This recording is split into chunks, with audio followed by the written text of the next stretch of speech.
Shalom, shalom.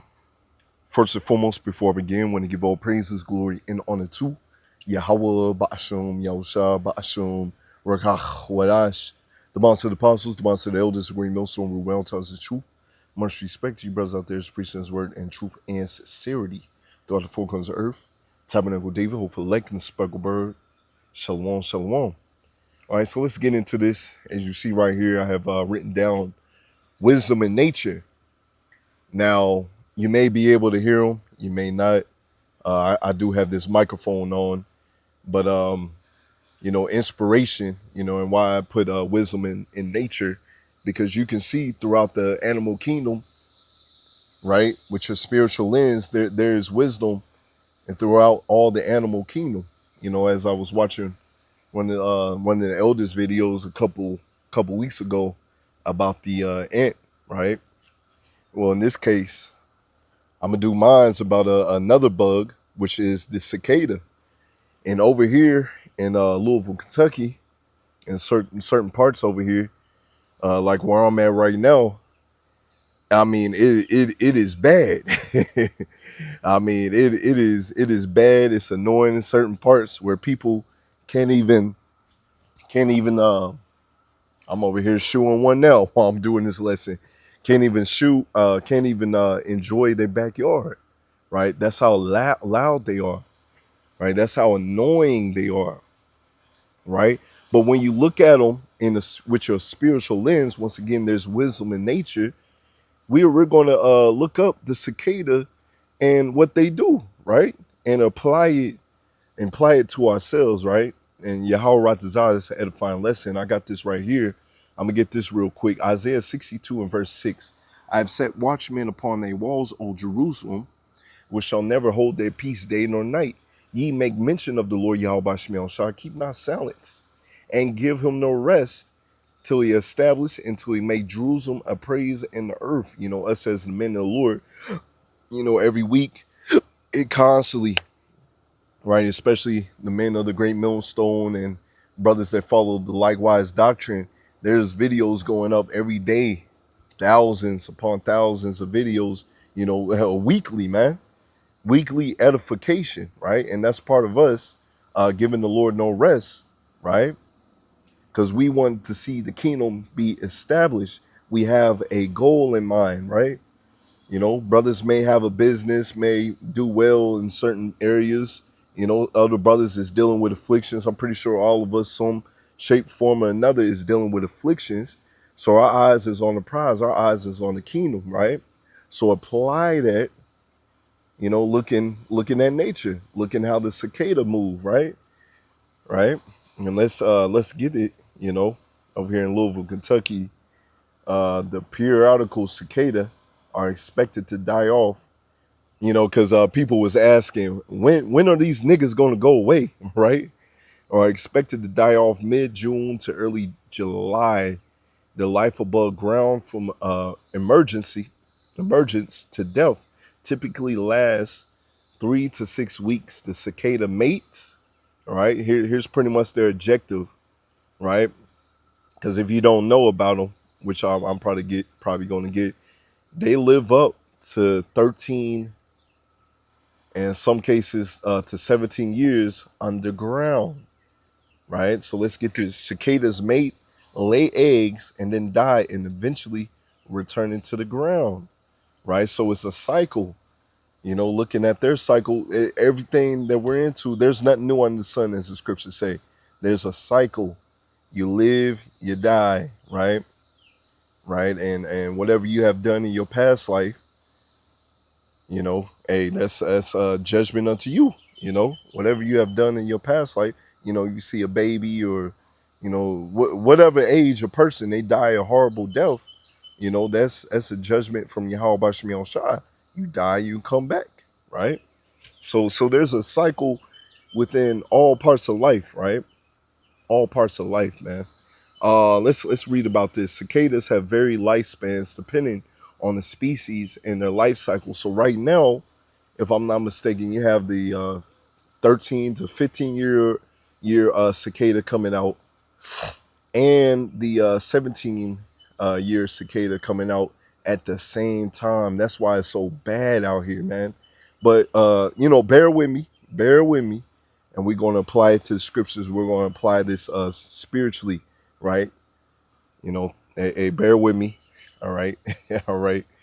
Let's let's see. Most cicadas are known for the long underground nymph phase, but their total lifespan includes both nymph and adult stages.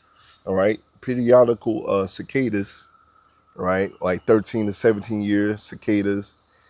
These spend 13 to 17 years underground as nymphs feeding on tree roots after emerging, right? You can apply this to the scriptures, right? Apply this to when we first came into the truth. You must come into this thing as a babe, right? You come into this thing as a baby. What do? You're sipping on the milk. So what is the nymphs doing? They're sipping on the tree sack, the tree saps, right? They're eating underground food, right? As another way to look at it, feeding on tree root sap. After emerging, the adult phase lasts about 4 to 6 weeks, during which they mate. All right, here's pretty much their objective. They mate, lay eggs. All right, the total lifespan up to 17 years. Annual cicadas. These typically live to 2 to 5 years underground as nymphs, with adults surviving for a few weeks. So these are pretty much like the annual cicadas and the periodical cicadas coming out at the same time. That's why it's so bad out here, right? All right, 2 to 5 years, the underground nymph stays dominates their lifespan, while the adults are short-lived. Focus on, all right, once again, focus on reproduction, environmental factors like temperatures and yeah. So let's apply this to the scriptures. Let's apply this to us as the men of the Lord. They have one objective, right? They're very noisy, very, very noisy. That's pretty much the males. There's one that just flew by me right now. If I'm not mistaken, the males are out here making all the noise to find a mate, right? So their objective is to come from out of ground, right?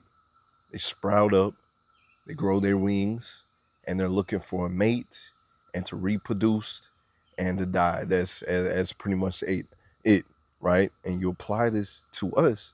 We have one objective, and that's to enter into the kingdom of heaven, right?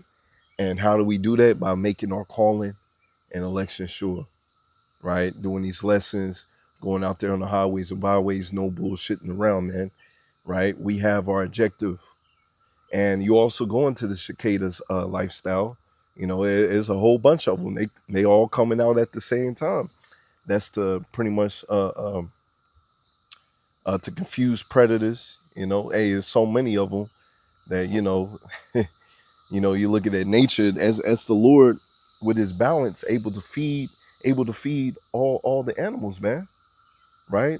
The lizards, the birds, the other insects, the ants, whatever that's gonna prey on these things. Hey, the Lord's good at hey, it's a cycle. The Lord is good at taking care of His animals, man.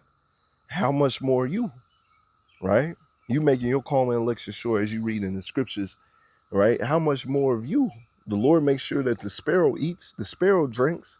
How much more you? The Lord makes sure that the flowers get water. How much more are you if you're making your call and election sure? If you're the Lord's favorite, right? You're the top dog or the top dog, Yahweh Ratazah, right?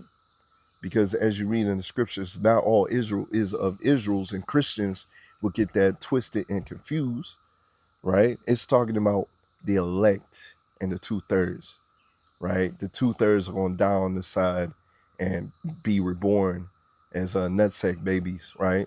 And they're going to remember their sins. They're not going to be the top dogs in the kingdom, man. So once again, applying this to us again, right? How they make a whole bunch of noise. Let's get this in Isaiah 58, verse 1. Classic scripture again, right? The milk scriptures. But guess what? The milk scriptures are very powerful.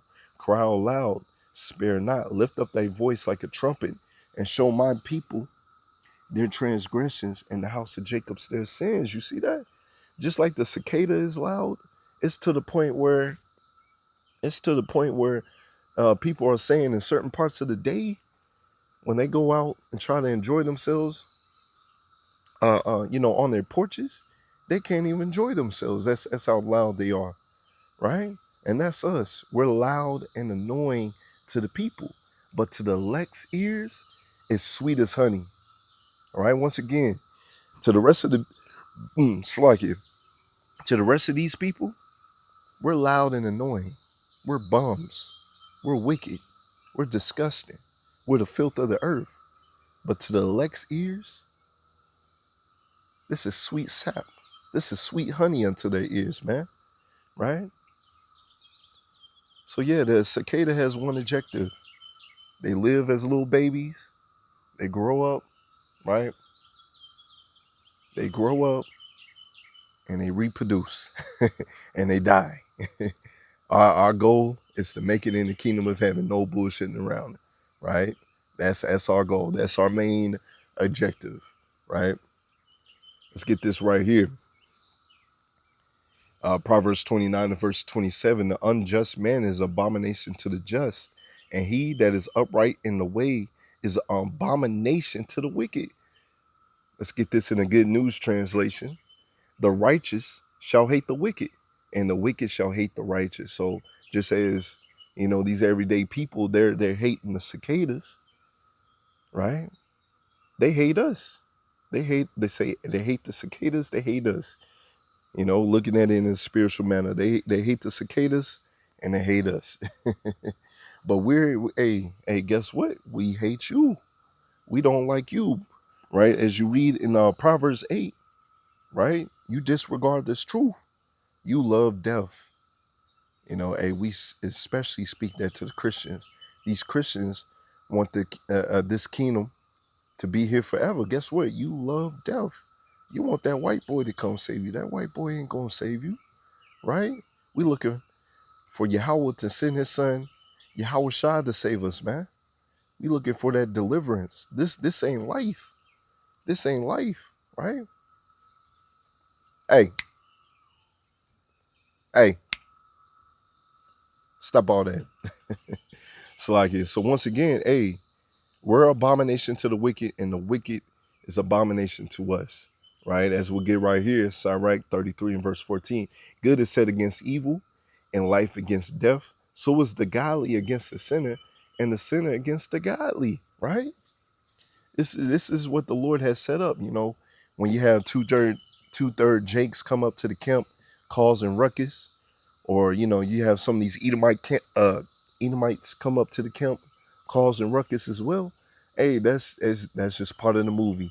Good is set against evil, right? Hey, when you come into this truth, you gotta gird up thy loins like a man, and you gotta expect these things to happen, man.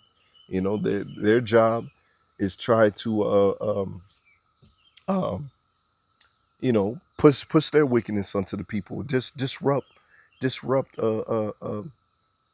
camp, disrupt this truth coming out. But guess what? Matter of fact, Acts 5 and verse 39. But if be of God, you cannot overthrow it. Check this. Least happily ye be found even to fight against power. This is not of men, right? If this was of men, if I'm not mistaken, as you read on the scripture above it, matter of fact, let's go get it. Matter of fact, yeah, Acts 5 verse 38. Now I say unto you, refrain from these men and let them alone. If this counsel or this work be of men, it will come to naught. You see, if this counsel, if this work be of men, it will come to naught. Just as we seen with as I did a lesson the other day, the Black Panthers, other cats that have rose up. What's his name? Damn, he's in jail. I can't think of his name right now. But Grandmaster Jay, Wada Yahweh Shah, right? Grandmaster Jay and a lot of these other cats, man, right? If we were of them, this thing will come unto naught. We're spiritual men. You can't beat a spiritual battle with carnal means. You can't do that. So we're fighting spiritually, and we're waiting for our big brother, the Yahweh Shah, to come save us, man, right? To give us that spiritual power. You can't beat this man at his own blessing. That's madness, man. This man got so many things, so much artillery.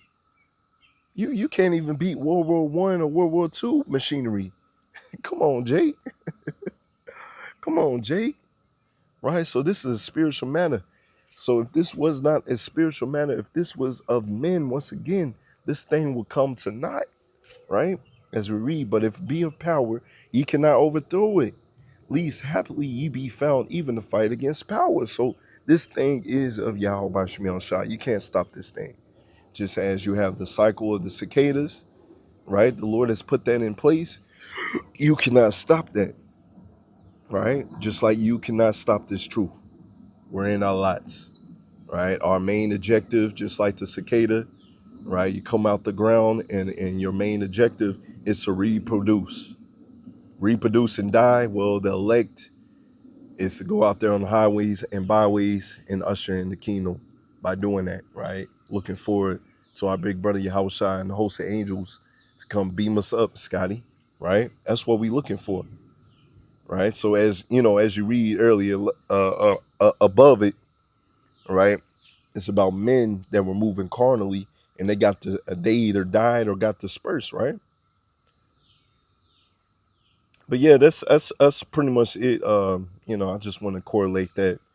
Once again, there's more wisdom in nature. Yeah, the cicadas may be annoying to us, right? But apply that to the scriptures, apply that to us. We're annoying to the world. Once again, we're an abomination unto the world. And guess what? The world is abomination unto us. We speak the things of Yahweh by Shemiel Shah, and they hate it. They hate it, man. But that's all right, man. We're going to continue in our goal and go through that straight and narrow path, right? And Yahweh Razah, we get blessed for that, right? So Lord willing, is an edifying lesson. Want to give all praises going on to Yahweh, Ba'ashem, Yahushua, Ba'ashem, Rakah, Wadash, the monster of the apostles, the monster of the elders, the great millstone, who well touches the truth. And Baba Ball, Shalom.